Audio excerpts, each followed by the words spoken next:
Daniel Padilla, hindi raw matanggap na magkakaroon na ng ibang kapareha o kalab team si Catherine Bernardo.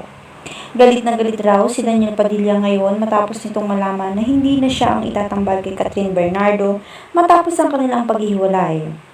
Marami naman ang nanghihinayang dito, kahit papaano daw ay may pinagsamahan pa rin sila. Marami naman ang matutuwa kung totoong si Alden Richard na ang magiging kalab team ngayon ni Catherine Bernardo.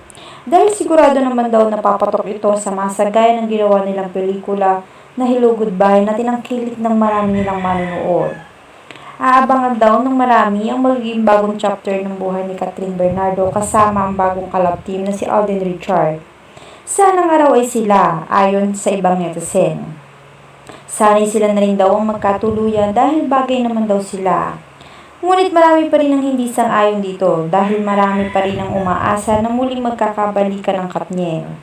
Sana raw ay magkaroon ng kalinawan ng kanilang pag-iisip at muling ma-realize ang kanilang mahabang pinagsamahan. Muling piliin ang magpatawad sa bawat pagkakamali ng bawat isa at muling magkaayos. Dahil kita pa rin sa kanilang mga mata na mahal pa rin nila ang isa't isa.